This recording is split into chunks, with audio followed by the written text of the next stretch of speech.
नमस्कार, मैं डॉक्टर अतुल मिश्रा। हम लोगों ने आस्तिक संप्रदायों पर चर्चा की है।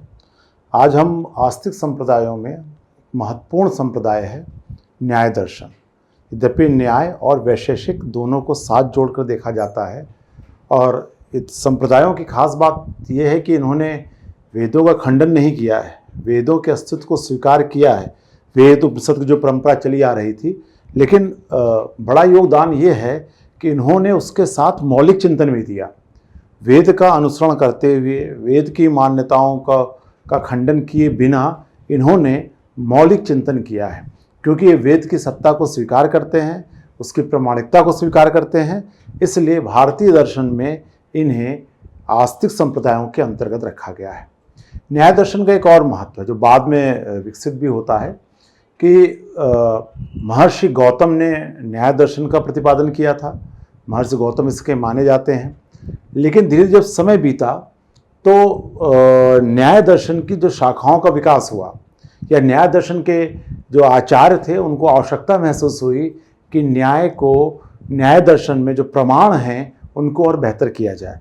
थोड़ा सा बैकग्राउंड भी ये बता दें कि उस समय नास्तिक संप्रदायों का प्रभाव बहुत ज़्यादा बढ़ चुका था और उस प्रभाव की वजह से ज़्यादातर विशेषकर बौद्धों का प्रभाव ज़्यादा कहते हैं ना कि आक्रामक था, जिससे कि धीरे धीरे जो भारतीय दर्शन की जो उपनिषदीय परंपरा है और उसके साथ विशेषकर धर्म के आधार पर देखा जाए तो हिंदू धर्म की मान्यताओं पर भी प्रहार होने लगा था। रोचक बात यह है कि किताबें लिख दी गई ईश्वर भंग कारिका, ईश्वर को खंडित करने वाली किताब। तो मतलब वेद उपनिषद आदि में जिन तत्वों को स्वीकार किया गया, जिन प्रमाणों का उल्लेख किया गया, बौद्ध दार्शनिकों ने तार्किक रूप से उसका खंडन किया। अब जो आस्तिक संप्रदाय थे उनके लिए एक चुनौती हो गई। चुनौती ये हो गई कि वो अपने दर्शन को तार्किक बनाए, बेहतर बनाए, जिससे कि वह शास्त्रार्थ में या अपनी बातों को तार्किक ढंग से रख सके। इसमें अलग अलग आस्तिक दर्शनों में प्रयास किया, जिसमें से कि महत्वपूर्ण प्रयास न्याय दर्शन का रहा है। न्याय दर्शन ने पूरे प्रमाण शास्त्र पर सबसे अधिक बल दिया। यद्यपि न्याय दर्शन अपने उद्भव के साथ, न्याय और वैशेषिक और दोनों को जोड़ा जाए तो न्याय वैशेषिक दर्शन ने अपने उद्भव के साथ ही प्रमाण को अपना प्रमुख प्रतिपाद्य विषय बनाया कि हम भाई प्रमाणों पर ही बात करेंगे और प्रमाणों की शुचिता को लेकर, प्रमाणों का अकाट्य बनाने के लिए उन्होंने अलग अलग व्याख्याएं की, पर यहाँ तक कि उन्होंने अपनी व्याख्याओं में परिवर्तन भी किया।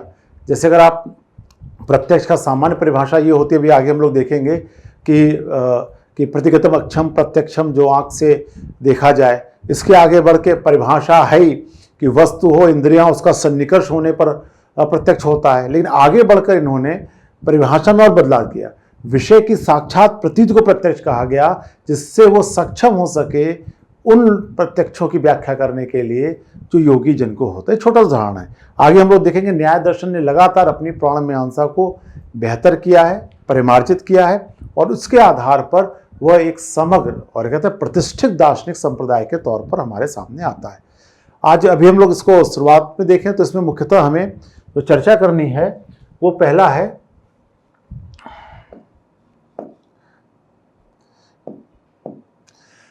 ज्ञान मीमांसा। अगर हम सिलेबस की बात करें तो इसमें हमें ज्ञान मीमांसा और ज्ञान मीमांसा के अंतर्गत हमें प्रमाणों में प्रत्यक्ष, अनुमान, शब्द और उपमान का उल्लेख करना है। प्रमाण, जैसे प्रमा मतलब यथार्थ ज्ञान और प्रमाण का मतलब जो यथार्थ ज्ञान का साधन है प्रमाण। तो ये चार प्रमाणों का उल्लेख न्याय दर्शन में मिलता है। तो इनके ज्ञान मीमांसा का बहुत कहते हैं कि सटीक पक्ष है कि इन्होंने चारों प्रमाणों पर विशद व्याख्या की। माना यह जाता है कि जितना न्याय दर्शन ने प्रमाणों पर चर्चा की है उतनी शायद विशद चर्चा अन्य दार्शनिक संप्रदायों, विशेषकर आस्तिकों में नहीं मिलती है। अब प्रत्यक्ष, और इसके साथ साथ इन्होंने ये तो किया है, इसमें एक शब्द इस्तेमाल होता है हेत्वाभास।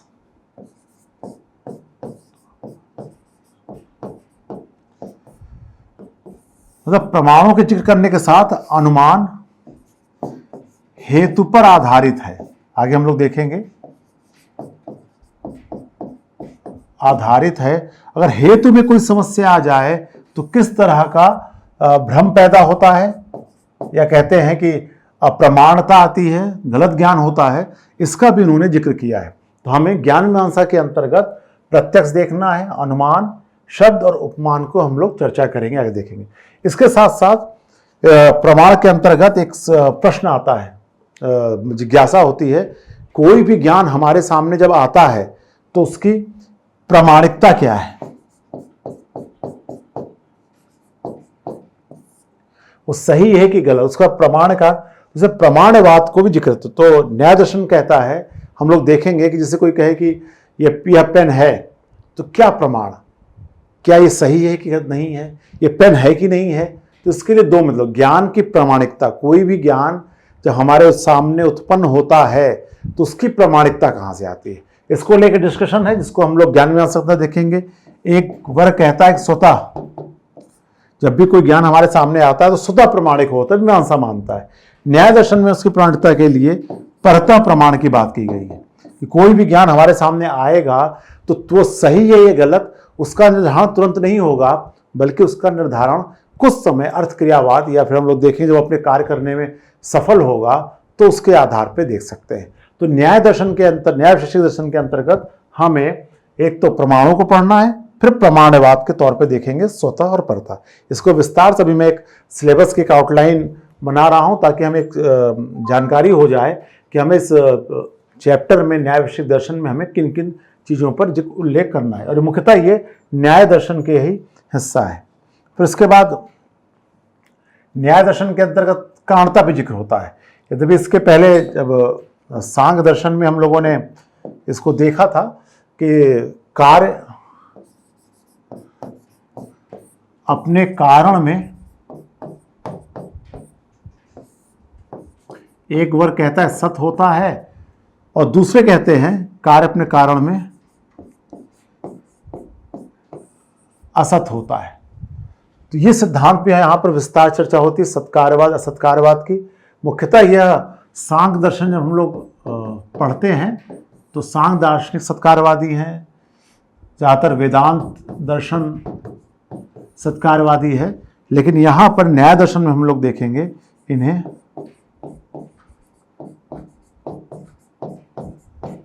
असत्कार्यवादी कहा जाता है, या इन्हें आरंभवादी भी कहते हैं।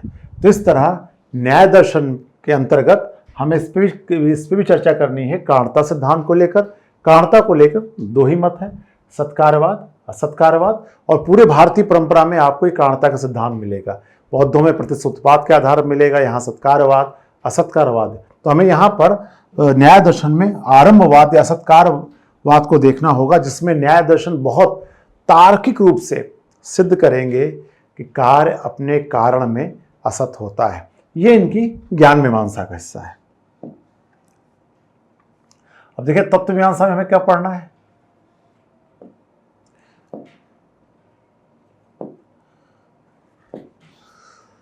देखिए तत्व मीमांसा, जाहिर सी बात है जब भी हम लोग दर्शन शास्त्र की बात करते हैं तो दर्शन में ज्ञान का पक्ष है, तो ज्ञान की मैक्सिमम लिमिट, ज्ञान में हम प्रमाणों की चर्चा करते हैं जो न्याय दर्शन कह रहा है। ज्ञान मीमांसा के अंतर्गत हम लोग देते हैं कोई भी ज्ञान हमारे सामने आता है तो हमें कैसे बदलता है, सही ये प्रमाणवाद कहलाता है, और फिर उसके बाद कारणता का उल्लेख आता है। अब हम लोग यहाँ देखते हैं तत्व मीमांसा के अंतर्गत। देखिए दर्शन शास्त्र के जैसे शुरुआती लेक्चर जो फिलॉसफी क्या है उसमें भी आता है कि दर्शन शास्त्र जो है किसी विषय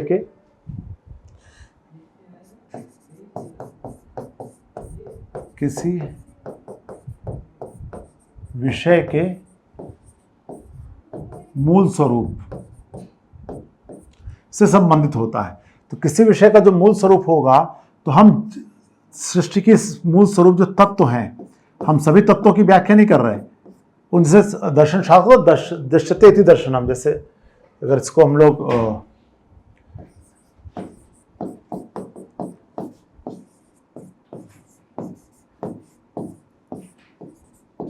दृश्यते इति दर्शनम,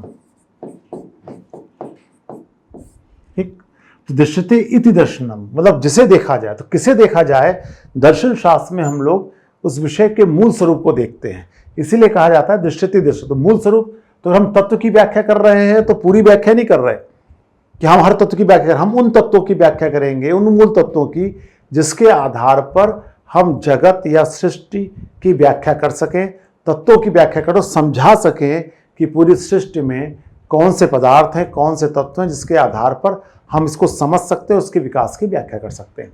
तो इसी तरह से तत्व के तौर पर यहाँ पर हमें 3 तत्वों का उल्लेख होता है, आत्मा, ईश्वर और जगत। इसमें हम लोग देखेंगे कि ये तत्व हैं। आत्मा के बारे में न्याय दर्शन ने बहुत विस्तार से चर्चा की है। न्याय दर्शन ने आत्मा को सिद्ध करने के लिए तर्कों का भी इस्तेमाल किया है। ईश्वर को भी सिद्ध करने के लिए तर्क दिए गए हैं। भारतीय परंपरा जो उपनिषदी परंपरा आती है उसमें ईश्वर को तर्क से द्वारा सिद्ध करने को गलत माना जाता है, आत्मा को तर्क से द्वारा सिद्ध करने को गलत माना जाता है। लेकिन रोचक चीज ये है कि न्याय दर्शन ने विस्तार से तर्कों का इस्तेमाल किया है। न्याय दार्शनिक कहते हैं कि एक और जो नास्तिक संप्रदाय हैं वो तर्कों का इस्तेमाल कर रहे हैं, तर्क से खंडन कर रहे हैं, तो दूसरी ओर जो आस्तिक संप्रदाय हैं वह तर्कों के इस्तेमाल नहीं कर रहे हैं, उदासीन है उसके प्रति। और इसी को ध्यान में रखते हुए आईएएस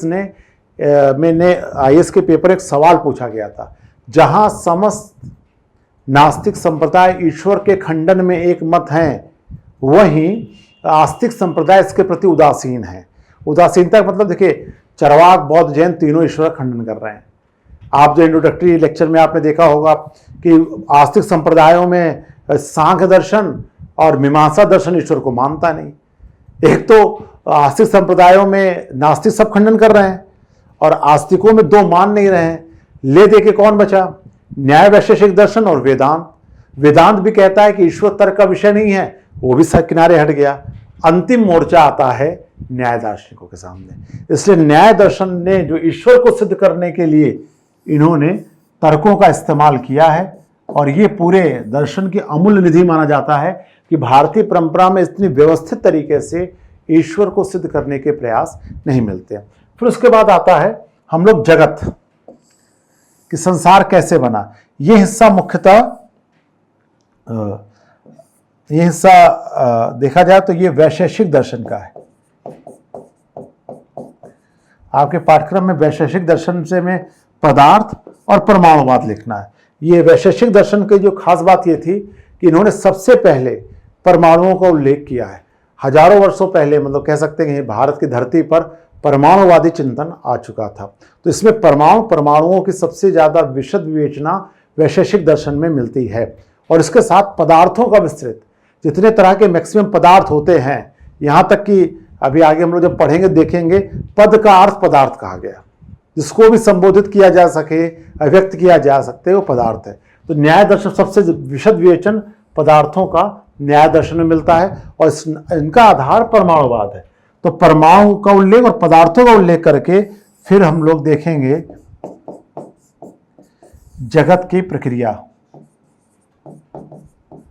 सृष्टि प्रक्रिया या सर का उल्लेख होता है।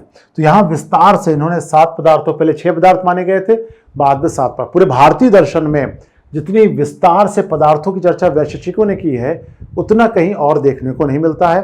तो पदार्थ, 7 तरह के पदार्थों को देखेंगे। फिर परमाणुवाद जो चिंतन है उसके आधार पर इन्होंने पूरे विकासवाद की रूपरेखा स्पष्ट की है। तो ये जो हिस्सा होगा ये तत्व मीमांसा के अंतर्गत हम लोग पढ़ेंगे, और यह वैशेषिक दर्शन इसमें सम्मिलित है। इसको हम लोग कह सकते हैं कि ये जो हमारे सामने जो पदार्थों की चर्चा होगी वो मुख्यतः वैशेषिक दर्शन के आधार पे होगी। और जैसा सभी भारतीय दर्शनों में लक्ष्य होता है कि उनका लक्ष्य ऐसा नहीं कोई तत्व ज्ञान प्राप्त करना हो सकता है, अंतिम लक्ष्य है दुखों से मुक्ति। तो दुखों से, जीवन की समस्याओं का समाधान किसमें है? मोक्ष में। और समाधान कब तक नहीं होगा? जब तक आपके नॉलेज नहीं होगी। इसलिए इन्होंने प्रमाण मीमांसा पर सबसे ज्यादा बल दिया। प्रमाण मीमांसा का उल्लेख था कि आपको तत्वों के विषय में सही जानकारी मिल जाए, तत्वों के विषय में सही जानकारी मिल जाएगी तब आप दुख से निवृत्ति हो जाएगी, और दुख से निवृत्ति के लिए अंतिम चैप्टर हम लोग मोक्ष देखेंगे। जैसा कि हर संप्रदायों के साथ हो रहा है, हम लोग तत्व और ज्ञान की चर्चा करना है।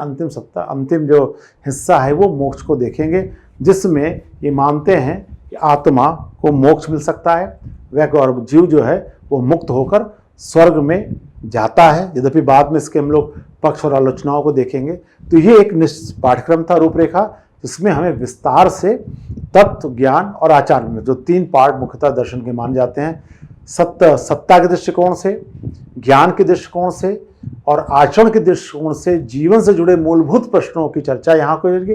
और आपके पाठ्यक्रम में न्याय वैशेषिकी दर्शन ऐसा है जिसमें समग्र रूप से दर्शन के पूरे आयामों को स्थान दिया गया है।